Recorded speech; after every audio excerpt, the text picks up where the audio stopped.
Okay, welcome back to the deep dive. Great to be here. Right, today we're really getting into it, tackling maybe the biggest psychological puzzle in F1 right now.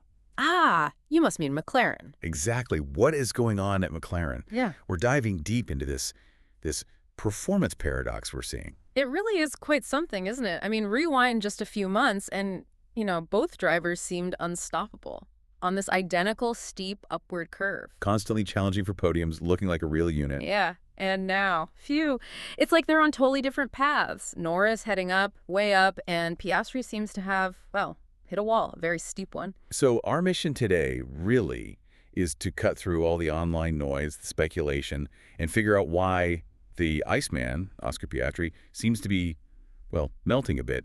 What's caused this really noticeable dip in his pace, especially, the last 4 or 5 races since Italy, maybe Mexico? It's become quite pronounced. Yeah. So we've gathered our sources, looked beyond just the race results. We're talking driver behavior, telemetry secrets, even a bit of F1 history, to understand if this is mechanical, something operational, or is it all in the head?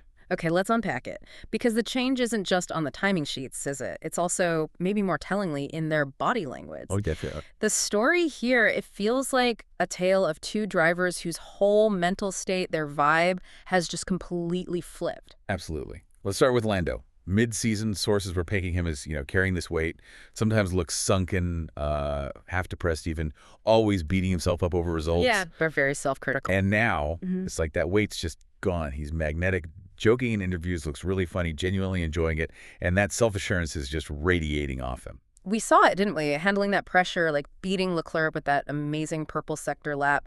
That's something that might have gotten to him last year. Now he seems totally free. It's a huge shift. And the flip side, the really fascinating part, is what's happened with Piastri. The inverse, yeah. He burst onto the scene with that incredible flat face. The Iceman, remember, never showed a flicker of emotion, like a fortress. Total composure. Impressive for a rookie. But now, Yeah. that composure seems to be, well, thawing, like you said. Yeah. Under the spotlight. You can almost see the season weighing on him. He looks tired, affected. Well, it's immense pressure, isn't it? Fighting Max Verstappen, fighting this new version of Lando Norris right next to him, that takes a toll. And when you see that vulnerability, that change in how he carries himself, well, that's fuel for the fire online, isn't it? Oh, yeah. Which brings us straight to the big one.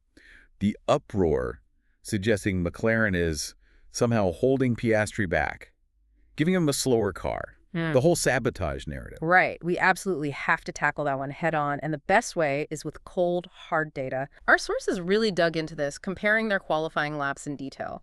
Because look, if there is sabotage, some kind of mechanical disadvantage, the straights are where you'd see it first. Engine modes, drag. That makes sense.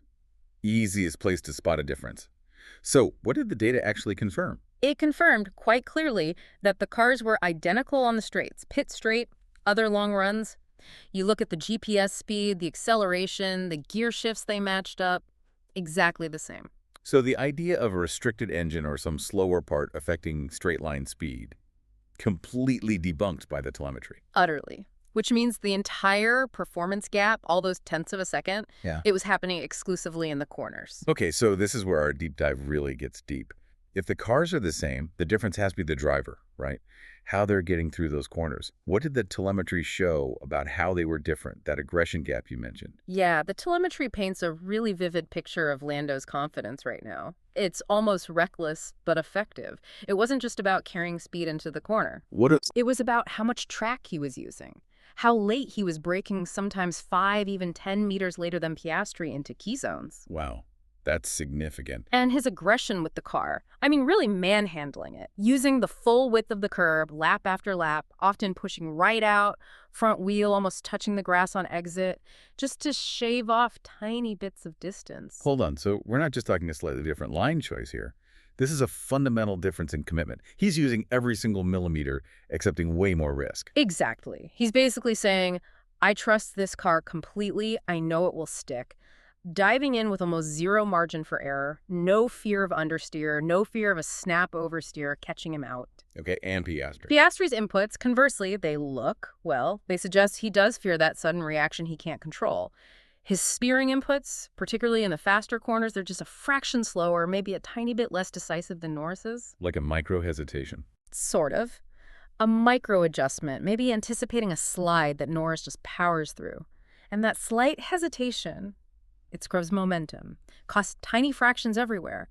And over a whole lap, it adds up to tenths. Okay, but let me just push back slightly here.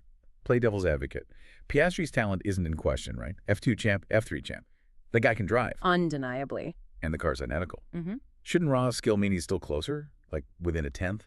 Is it possible the setup has maybe shifted subtly towards Lando's very aggressive style, making it inherently a bit twitchier, less predictable for Oscar? That's a really fair question, and it gets into the weeds of F1 setup philosophy, which is always a balance. It's certainly possible that a setup optimized for Norris's peak aggression might feel slightly less comfortable for Piastri right now. Right. But the core conclusion, based on everything we're seeing, the telemetry, the body language, the team's comments, it really points towards confidence being the primary missing ingredient for Piastri. Not talent. Not a faulty car. He has the skill, but he's driving with a kind of mental limiter engaged. That tiny mental limiter. That's the crux of it. It seems to be. And Andrea Stella, the team principal, his comments really back this up. He specifically mentioned Piastri tends to struggle a bit more on low grip tracks or circuits where sheer confidence in the car's grip is absolutely critical. Okay. And that fits this pattern perfectly. Exactly. Think about those conditions: damp track, cold tires, green surface. You have to just throw the car in and trust the grip will be there. If that trust wavers, even subconsciously, you brake a meter earlier, you lift a fraction sooner. And there go the tenths. It explains the cornering difference. Precisely. It's not the hardware. It's Piastri's mental map of where the car's limit is, and maybe right now he's drawing that line just a little bit inside when Norris is drawing it. Okay, this feels like a good point if you're diving into this analysis with us, maybe watching this on YouTube. Welcome to DRS Zone. And hey, don't forget to subscribe for more F1 deep dives like this one, because what we're uncovering here, it seems less about mechanics and much more about the mind. Absolutely. Which brings us back to the sabotage talk. The moment that word pops up, everyone's mind jumps straight back to 2007 at McLaren, doesn't it? Instantly. The Hamilton-Alonso era. We really need to address why comparing today to that situation is just, well, it doesn't hold water. No, it really doesn't. And we have to remember just how incredibly toxic 2007 was. That wasn't just a rivalry. Sources describe it as a full-blown civil war within the team. Espionage, leaks, total breakdown of trust. It nearly destroyed McLaren. The consequences were immense, weren't they? That $100 million fine from the FIA, still the biggest penalty in sports history, I think. Plus losing all their constructors' points. Catastrophic. And that history, that massive financial and competitive hit, is exactly why the current management under Andrea Stella would never, ever risk anything like that today. Their focus is completely on fighting Red Bull, Ferrari, Mercedes, not on internal conflict. The structure seems much healthier now. Totally. They likely don't have a preference which driver comes out ahead, as long as they're both scoring well and pushing the team forward. The relationship is described as good. Comparing this confidence gap we're seeing now to the, institutional betrayal of 2007. Just illogical. It's important to remember those extreme historical cases, though, just to see how different things were. Sources did mention that specific anecdote from '07, didn't they? About a former engine supplier exec apparently threatening to turn down the power for one driver. Yeah, that story circulates. Yeah. Whether it actually happened or was just a threat, who knows?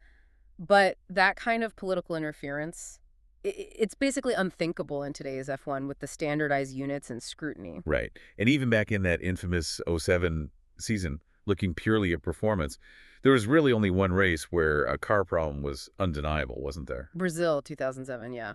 In that specific Grand Prix, one of the cars was described as a turtle, just completely off the pace for some reason. But that was the clear exception. The rest of the year, the pace was there. Phenomenal pace, usually. So the situation today where the telemetry shows the cars are mechanically equal, it bears zero resemblance to that historical outlier. Okay, so let's pull this all together. Piastri's drop-off, it doesn't look like it's down to the car. No slower engine, no hidden fault.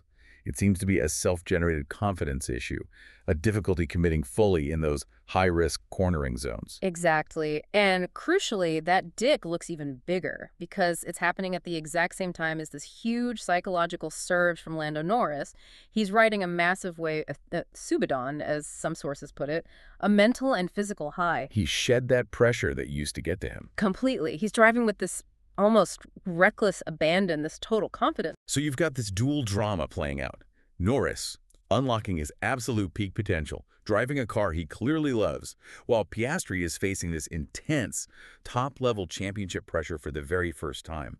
He's not just fighting Verstappen, he's fighting this incredibly strong version of his own teammate and learning that hard lesson. F1 success demands more than just talent. It demands driving.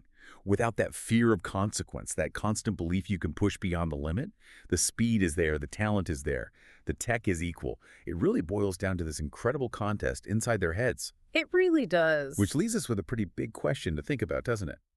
If the car is good and the talent is proven, how much of winning in F1 comes down not just to skill, but to maintaining that unwavering, almost irrational level of confidence? Can Piastri find that aggression again just through mental strength? Or does the team need to step in, maybe psychologically, help him bridge that gap and start attacking those curbs the way Lando is? That mental recovery, that's the key battle for him now, isn't it? If the Iceman can somehow refreeze, get back to that fearless approach we saw earlier, then McLaren's fight for P2 and the constructors gets a whole lot stronger. That's definitely what we'll be watching for. Thanks for joining us for this deep dive into the fascinating psychology playing out at McLaren. Always a pleasure. Make sure you subscribe and follow The Deep Dive wherever you get your podcasts. We're right here on YouTube for more in-depth analysis from the world of Formula One. We'll catch you on the next one.